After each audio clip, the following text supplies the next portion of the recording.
Meanwhile, in Uganda, there was an openly gay monarch who actively opposed Christianity and colonialism. And they were found in the Langi tribe of northern Uganda. Number 2, further proof that gay people existed prior to colonization. In our native languages, we have. So if you're talking about pre-colonial Africa, you have to remember that we've existed in Africa for over 150,000 years. And for the most part, there's no written history on homophobia or homosexuality. And Africans couldn't have been homophobic. You cannot hate what you don't have. Now, finally, you need to remember that when the Europeans colonized Africa, they also colonized the information about Africa. Now, when you read it, it's no longer information, but it's misinformation.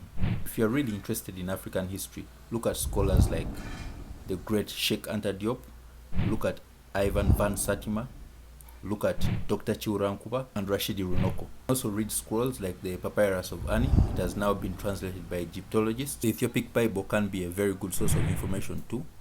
Then you can also look at the present day Bible. It can also give you some information about pre-colonial Africa. So homosexuality and invariably homophobia started in Greece and spread to Rome before eventually going to the rest of Europe. Then it was exported into Africa. And if you want to understand why, there are two keywords that you need to pay attention to. One is matriarchy and then two is patriarchy. So Indo-European society was largely patriarchal and nomadic because the environment and weather was harsh and hostile, and Europe was characterized by a lot of war at the time. It therefore meant that women and children, especially pregnant women, were seen as a burden to the nomadic society. So childbearing was a disadvantage, men and women were separated, and now because of that, it gives rise to homosexuality.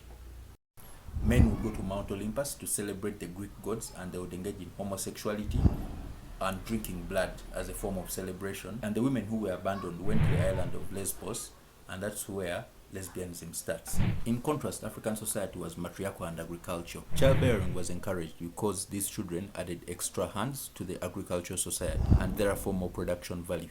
So women were always seen as an important part to society. Part 2, history of homosexuality. And in the previous video, we looked at why there was homosexuality in Europe and why there was no homosexuality in pre-colonial Africa. And I also highlighted some of the scholars who you can look at to get pre-colonial African history. Anthropologists, Egyptologists, historians who wrote extensively about pre-colonial Africa. But in that video, there were two things that I didn't touch on because of time. One, which is perhaps the most important, was the influence of the Romans on the spread of homosexuality around the world. Two is something that came up in the comments and in the previous video that I showed about the Kabaka of Buganda, Mwanga. But that one can be summed up quickly because by the time the Berlin conference was held, Mwanga was not yet the Kabaka of Buganda. So if you're talking about pre-colonial Africa, Mwanga does not arise. There's been a resurgence of information, or actually misinformation, on the internet that former king of Buganda, Mwanga, was gay. And I think it's as a result of the LGBTQ community.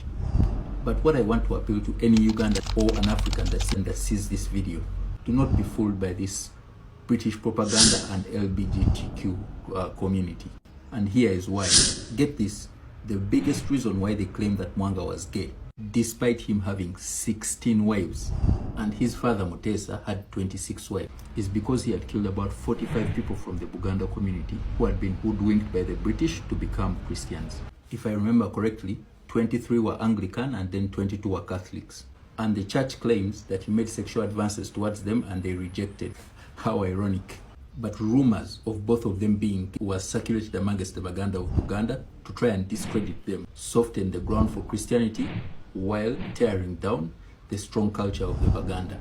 Now here's what you have to understand about Mwanga and his mentality. In Mwanga, they had a formidable opponent who stood in their way as they tried to colonize Buganda and Uganda and invariably take over the source of the River Nile. And the British and Europeans generally were interested in finding the source of the Nile because when they visited Egypt to study and saw all these pyramids, the libraries which had so much information, and all this other architecture that was centered around the Nile, they wanted to find the source of the Nile, and when they did find it, or they wanted to own it. And in the minds of the British, the best way to do that was through Christianity. And the propaganda war that happened then is what we now call menticide, or murder of the mind. Now moving on to the Romans. Homosexuality was popular in Rome because the emperors of Rome, would have male servants in a room and watch them have sexual orgies, and then would also join sometimes. Now, fast forward, the Catholic Church has its center in Rome, and then the Catholics and the Protestants have split. The Romans wake up and realize that their population will shrink because of homosexuality, and the Protestants' population will grow because they were heterosexual. So they implore Pope Paul III, who was the Pope at the time, to convene the Council of Trent. They came up with very important resolutions from the Council of Trent, one of which was the law on monogamy, and we'll get into that in another video. But generally, the intention was population control, because remember, homosexuality and lesbianism is deeply woven in the fabric that makes the Catholic Church. Because we all know about the clerical oath, or the oath of celibacy, which you have to take if you're going to serve in the Catholic Church. And we've seen the news awash with stories of priests, Catholic priests, molesting young children, and we know how much the Catholic Church has struggled to cover up those stories. And we also know how the nuns, for lack of a better word, navigate each other. But even more interestingly, Romans believed that the best sex was between a man and a young boy. So as the Catholic Church spread all over the world, they were able to plant seeds and influence communities to accept homosexuality.